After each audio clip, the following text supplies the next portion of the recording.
Good morning friends, welcome back to our channel. তো দেখো আজকে আবার একটা নতুন ভিডিও নিয়ে চলে এসেছি, আর আজকে ভিডিওটা এখান থেকেই শুরু করছি। তো তোমরা সবাই কেমন আছো? আশা করি সবাই ভালো আছো, আর আমরাও ভালো আছি। আর আজকে কি বলো তো, আজকে হচ্ছে সরস্বতী পুজো। তো তোমরা সরস্বতী পুজোটা খুব ভালোভাবে কাটাও, এনজয় করো, ঠাকুর দেখো, খাওয়া দাওয়া করো, সবাই ভালোভাবে থাকো। আর এই যে দেখো আমার পাপা সকালবেলায় চলে এসছে, এখনই খেলো, খাওয়ালাম এখনই সকালবেলায়। সে কারণে দেখো মুখটা দেখো কেমন বেজার হয়ে আছে, দেখো। তো চলো বন্ধুরা, তোমরা পুরো ভিডিওটা দেখতে থাকো। আর এই যে দেখো বন্ধুরা, তো আজ তো সরস্বতী পুজো। তো দেখো মা উঠোনটা কত সুন্দর করে নিকিয়েছে গোবর জল দিয়ে। তো এই দিকটা তো পুরোটা দেখালাম, আর ওই দিকটাও তোমাদেরকে দেখাবো। চলো আর একটা জিনিস দেখাই। এই যে দেখো আজকে ষষ্ঠী পাতবে, তো সন্ধ্যাবেলায় তোমাদেরকে দেখাবো। তো ষষ্ঠী পাতার জন্য এই যে এইগুলো লাগে, গুগুলি, শ্যাওলা। তো সে কারণে দিয়ে গেছে একজন যারা এগুলো দিয়েছে তারাই দিয়ে গেছে। আর এই যে দেখো, তো রাস্তাটাও মা গোবর জল দিয়ে ভালো করে নিকিয়ে দিচ্ছে। আর এমনিতে কি বলো তো, এমনি পুজো বাড়দেবার হলে আমাদের প্রায়ই এরকম উঠোন নিকানো হয়। তো মা সেরকম নিকিয়ে থাকে, তোমরা তো অনেকে ভিডিওতেও দেখবে। আর এই যে দেখো আমার ছেলেটা শুয়ে শুয়ে খেলা করছে, দেখতে পাচ্ছ কত চকলেট নিয়ে খেলা করছে। কি বলো তো, তোমাদেরকে আগে ভিডিওতে বলেছিলাম যে রাজের বাবা কাকা কেউ বাড়িতে নেই, ওরা মুম্বাই গেছে।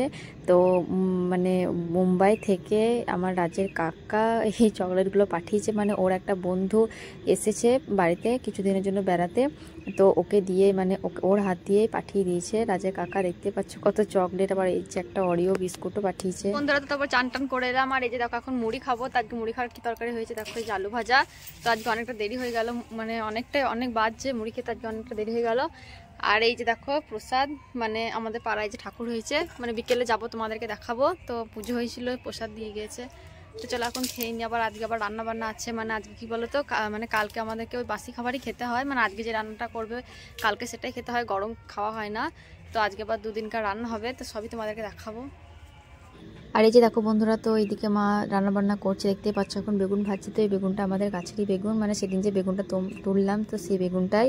আর একটা হচ্ছে পালং শাক, আমাদের বাড়িতে যে পালং শাক লাগানো আছে সেই পালং শাকই তোলা হয়েছে। আর এই যে দেখো, তো 2 দিনকার টক, টকের আনাজ, 2 দিনকার টকের আনাজ কাটা আছে। আর এই যে দেখতে পেলে যে কাপড়টা টাঙিয়ে দেওয়া হয়েছে, এখন প্রচণ্ড রোদ, তো সে কারণে কাপড়টা টাঙিয়ে দিয়েছে মা। আর তো তোমাদেরকে বললাম যে বিকেলে দেখে একটু বেরোবো, মন্দির দিকে ঠাকুরটা দেখতে যাব, কিন্তু আর যাওয়া হয়নি। তো যাই হোক, আর এই যে দেখো এখন সন্ধ্যা হয়ে গেছে। তো মা এই কলাই সিদ্ধ করবে, তো সে কারণে যে দেখো কলাই সিদ্ধ হাঁড়িটা এখন বসিয়ে দিয়েছে। তো জলটা গরম হয়ে গেলে কলাইগুলো দিয়ে দেবে। তো দেখতে পাচ্ছ এদিকে কলাই, তারপর রসুন, বেগুন, তো সমস্ত কিছুই দেবে। অন্যান্য বার কি বলতো, বেগুন আমাদের গাছেই ওঠে, কিন্তু এবছর সেরকম গাছে বেগুন ওঠেনি। তো বাবা কিনে নিয়ে এসছে বেগুনটা। আর চারিদিকটা দেখতে পাচ্ছ একদম অন্ধকার ফাঁকা, কি বলতো, চালায় কোনো উনুন করা হয়নি, তো উনুনেই মা করছে। তো চালায় একটা উনুন পাততে হবে, কারণ এখন যা রোদ, একটু গরমও পড়েছে, তো আর রোদে বসে রান্না করতে পারবে না। আর তারপরে যে দেখো এইদিকে মা ষষ্ঠীটাও পেতে দিয়েছে, দেখতে পাচ্ছ। সকালবেলায় তোমাদেরকে ভিডিওতে যে দেখালাম যে ওই শ্যাওলা গুগুলি, তো সেগুলো শিলের তলায় দিয়ে তারপরে শিলটা উপরে পাততে হয়। আর যে কানিটা দেখতে পাচ্ছ ওটা হলুদ মাখানো। তো ঠাকুরমশাই এসে পুজো করবে। তো আর এই যে দেখো, তো মা এদিকে কলা সিদ্ধ রান্না হয়ে গেছে, তো মা এটা নিয়ে গিয়ে শিলের কাছে রেখে দেবে।